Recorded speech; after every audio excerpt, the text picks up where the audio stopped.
ज्ञानानन्दमयं देवं निर्मलास्फटिकाकृतिम् आधारं सर्वविद्यानां हयग्रीवमुपास्महे सर्वेभ्यो नमो नमः। अहम् अष्टमी बेच् तिरुपतिस्थ राष्ट्रियसंस्कृतविश्वविद्यालयस्य साहित्यविभागस्य शोधछात्रा अस्मि। सम्प्रति अहं काव्यप्रकाशकारः मम्मटाचार्यः प्रतिपादितः काव्यस्य प्रयोजनानि इति विषयं भवतां पुरस्तात् किञ्चित् प्रस्तौमि। संस्कृतसाहित्यस्य छात्रा अस्मि, अतः साहित्यविषये मम रुचिः वर्तते इति हेतोः एतद् विषयं स्वीकृतवती। काव्यप्रकाशः भारतीय अलङ्कारशास्त्रस्य अद्वितीयग्रन्थः भवति। अलङ्कारशास्त्रे काव्यप्रकाशस्य विशिष्टं स्थानं वर्तते। काव्यप्रयोजनविषये वचनात् प्राक् आदौ संस्कृतसाहित्यस्य महत्त्वं, षट्सम्प्रदायः, काव्यलक्षणानि विषये किञ्चित् वदामि। तत्र किं नाम साहित्यशास्त्रम्? समष्टिः सर्वशास्त्राणां साहित्यमिति कथ्यते। अर्थात् संस्कृतस्य सर्वेषु अपि शास्त्रेषु ये सारभूताः विषयाः सन्ति तेषां सारभूतविषयाणां सङ्ग्रहरूपमेव साहित्यं भवति इति। साहित्यजगति संस्कृतसाहित्यम् अतीव महत्त्वपूर्णम् अस्ति। संस्कृतसाहित्यं प्राचीनकालात् एव निरविच्छिन्नतया प्रवाहिता। संस्कृतसाहित्यधारा अतीव व्यापकमयी, धर्मार्थकाममोक्षसाधिका, भौतिकजीवनस्य कृते ऐश्वर्यप्रदायिका च भवति। अधुना साहित्यशास्त्रस्य पर्यायवाचकाः शब्दाः भवन्ति यथा काव्यशास्त्रं, साहित्यशास्त्रं, सौन्दर्यशास्त्रम्, अलङ्कारशास्त्रं, क्रियाकल्पः, साहित्यशास्त्रं च। अनन्तरं वयं साहित्यशास्त्रस्य षट्सम्प्रदायविषये पश्यामः, यथा रससम्प्रदायः, अलङ्कारसम्प्रदायः, रीतिसम्प्रदायः, ध्वनिसम्प्रदायः, वक्रोक्तिसम्प्रदायः, औचित्यसम्प्रदायः च। अग्रे यदि वदामः किं नाम काव्यस्वरूपम्, अतः कवेः अलौकिकं कर्म काव्यमित्युच्यते। बहुभिः कविभिः अनेकानि काव्यानि विरचितानि। चिरं परम्परावाहिनी काव्यसंसारे लोकोत्तरवर्णना निपुणकविकर्म काव्यम् इत्याह मम्मटाचार्यः। यथा अग्निपुराणे प्रोच्यते अपारे काव्यसंसारे कोविदेकः प्रजापतेः यथास्मै रोचते विश्वं तथेदं परिवर्तते। अनन्तरं वयं पश्यामः काव्यलक्षणं। यस्य कस्यापि पदार्थस्य यत् स्वरूपं भवति तदेव तस्य पदार्थस्य लक्षणम् इति उच्यते। प्रपञ्चे सर्वेषामपि पदार्थानाम् एकं निर्दिष्टं लक्षणं स्वरूपं च भवति, यथा गन्धवती पृथिवी। अतः काव्यस्य लक्षणनिर्धारणार्थं काव्यशास्त्रस्य बहवः अपि आचार्याः अतीव सूक्ष्मविचारेण प्रयत्नः कृतवन्तः। तेषु कानिचन लक्षणानि वयम् अत्र पश्यामः। आचार्य विश्वनाथः साहित्यदर्पणग्रन्थे काव्यस्य वदति यत् वाक्यं रसात्मकं काव्यम् इति, अर्थात् रसात्मकं पदसमुदाययुक्तं वाक्यमेव काव्यं भवति।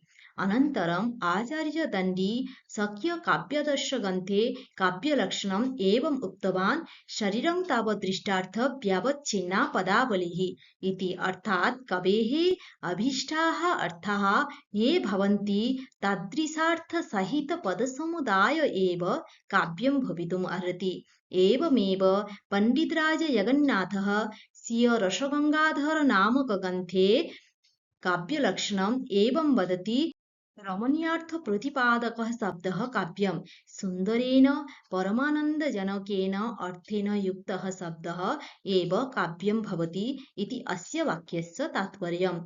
अनन्तरम् आचार्यभामः स्वीय काव्यालङ्कारग्रन्थे काव्यलक्षणम् एवम् उक्तवान्, शब्दार्थौ सहितौ काव्यम्, अर्थात् परस्परं संयुक्तौ शब्दार्थौ एव काव्यं भवति। एवमेव आचार्य मम्मटः स्वीय काव्यप्रकाशग्रन्थे काव्यलक्षणम् तददोषो शब्दार्थो सगुणावनलङ्कृति पुनः कापि अर्थात् दोषरहितो गुणसहितो अलङ्कारयुक्तो एव शब्दार्थो काव्यं भवितुमर्हति। अन्यापि बहवः आचार्याः स्वीयकाव्यलक्षणानि अधुना वयं पश्यामः काव्यप्रयोजनानि। प्रयोजनमनुद्दिश्य न मन्दोऽपि प्रवर्तते इति आभाणकानुसारं सर्वेऽपि जनाः प्रयोजनमुद्दिश्य एव कर्मणि प्रवृत्ताः भवन्ति। अतः काव्यस्य अध्ययनेन काव्योद्धेतानां को लाभः भवति, काव्यकर्तॄणां वा को लाभः भवति इत्यस्य प्रश्नस्य समाधानम् अत्र प्राप्तुं शक्नुमः। कवयः महत्तरं प्रयोजनं मनसि विचिन्त्य एव एतादृशानि काव्यानि रचयन्ति। उपरि वर्णितम् आभाणकमनुसृत्य वयं यानि मया प्रपञ्चे अतीव सामान्यजनः अपि किमपि प्रयोजनं मनसि भूत्वा एव सः यत्किमपि कार्यं करोति। एवं सामान्यजनानां लघुकार्याणि अपि प्रयोजनम् आश्रित्य एव भवन्ति चेत् आचार्याणां महाकवीनां पण्डितानां कार्याणि तु प्रयोजनं विना भवितुम् एव नार्हन्ति। अतः लघुकार्यस्य बृहत्कार्यस्य वा नेपथ्ये सर्वेऽपि जनाः प्रयोजनं दृष्ट्वा एव प्रवर्तन्ते इति तु सत्यम्। भरतमुनिः स्वीयप्रणीते नाट्यशास्त्रे काव्यप्रयोजनविषये उक्तवान् दुःखार्तानां श्रमार्तानां शोकार्तानां तपस्विनां विश्रामजननं लोके नाट्यमेतद् भविष्यति। तात्पर्यम् एवम् अस्ति दुःखपीडितानां श्रमिकानां विपन्नानां तपस्सम्पन्नानां लौकिकजनानां सर्वेषामपि नाटकदर्शनेन विश्रान्तिः आनन्दः च भवति। आचार्य भरतमते विश्रान्तिः एव काव्यप्रयोजनम्। आचार्य भामहेन काव्यप्रयोजनविषये उक्तं यथा धर्मार्थकाममोक्षेषु वैचक्षणं कलासु च करोति कीर्तिं प्रीतिं च साधुकाव्यनिषेवनम्। अर्थात् सत्पुरुषैः रचितं काव्यं धर्म अर्थ काम मोक्षरूपेषु चतुर्विधपुरुषार्थेषु एवं चतुष्षष्टिकलासु च अस्माकं पाठकानां विवेकपूर्णः ज्ञानं जनयति। अनेन क्रमेण आचार्य वामनेन उक्तम् आचार्य काव्यं सदृष्टदिष्टार्थ्यं प्रीतिकीर्तिर्हेतुत्वात्। अर्थात् दृष्टाः प्रीतिः इत्युक्ते परमानन्दः तथा च अदृष्टा प्रीतिः तु कीर्तिः। तदनुसारेण काव्यप्रयोजनविषये मम्मटाचार्येण उक्तं काव्यं यशसि अर्थकृते व्यवहारविदे शिवेत रक्षते सद्यः परनिवृत्तये कान्तसम्मिततयो प्रदेशयुजे। अतः काव्यस्य षट् प्रयोजनानि यथा काव्यं यशसे काव्यरचनाद्वारा यशप्राप्तिः भवति। यथा कालिदासादीनामिव यशः। कालिदासः भवभूतिः भारविः इत्यादयः कवयः स्वकाव्येन चिरञ्जीविनीं कीर्तिं प्राप्तवन्तः। अनन्तरम् अर्थकृतेः अर्थात् धनप्राप्तिः। काव्यरचनाया धनोपार्जनमपि भवति। यथा श्रीहर्षादेर्धावकादीनामपि धनम्। धावकः नाम्नः कविः श्रीहर्षात् रत्नावलीं नाटिकां विरचय्य प्रभूतं धनम् अलभत्। अग्रे यदि वदामः व्यवहारविदे अर्थात् व्यवहारज्ञानं।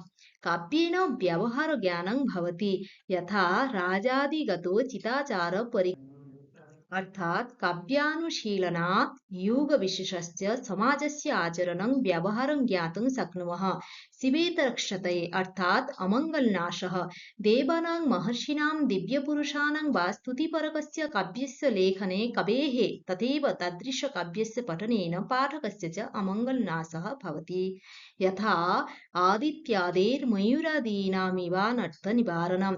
अर्थात् कवि मयूरभट्टः सूर्यशतकं रचयित्वा कुष्ठरोगात् मुक्तिं प्राप्तवान्। सद्य परनिवृत्तये इत्युक्ते सद्यः परमानन्दः अलौकिकानन्दप्राप्तिः च। काव्यं पठित्वा श्रुत्वा च तत्क्षणमेव परमानन्दप्राप्तिः भवति। सकलप्रयोजनमौलीभूतं समनन्तरमेव रसास्वादनसमुद्भूतं विगलितवेद्यान्तरमानन्दम् अनुभूयते।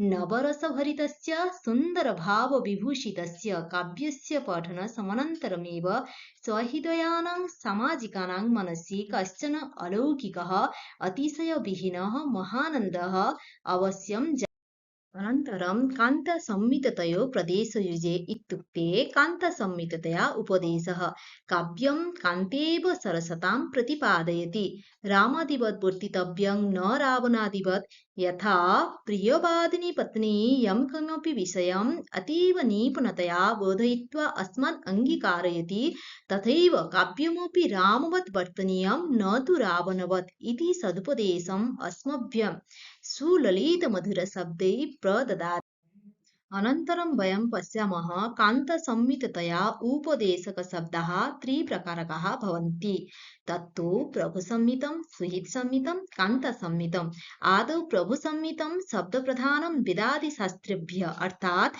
वेदादिषु ये उपदेशाः भवन्ति ते राजावद् भवन्ति अनन्तरं सुहितसंहितम् अर्थप्रधानं पुराणादिइतिहासेभ्यश्च तात्पर्य भवति यत् मित्रम् उचितानि कार्याणि कर्तव्यानि अनुचितानि त्यक्तव्यानि इति उपदेशं करोति मित्रस्य उपदेशः राजावत् न भवति अनन्तरं कान्तसंहितं शब्दार्थे गुणभावेन विलक्षणं काव्यम् अर्थात् कान्तसंहितया उपदेशः न केवलं शब्दप्रधानः नापि अर्थप्रधानः किन्तु रसव्यञ्जनयुक्तः सरलः सुबोधश्च भवति यथा कान्ता सरसमधुरशब्दैः उपदेशं करोति रामादिवत् वर्तितव्यं न रावणादिवत् इति तथैव सरसः काव्योपदेशः सहृदयपाठकस्य चित्तम् आकृष्य सत्कार्ये प्रवृत्तं करोति इत्थं भरत भामह वामन मम्मटादयः आचार्याः स्वीयमतानुसारेण काव्यप्रयोजनानि उक्तानि अनेन साहित्यशास्त्रस्य अध्ययनेन अस्माकं को लाभः भवति इति संक्षिप्तरूपेण वयं ज्ञातवन्तः यथा साहित्यशास्त्रेऽपि पुरुषार्थचतुष्टयानां प्राप्तिः कथं भवति इति ज्ञायते वस्तुतः साहित्यशास्त्रस्य सौन्दर्यवर्धनेन काव्यम् अतीव महत्त्वपूर्णं तथैव काव्यप्रयोजनविषये गभीरं ज्ञानं लभते चेत् काव्यरचनाया उत्कर्षता भविष्यति एतदर्थं यथामति मया उपस्थापितमत्र धन्यवादाः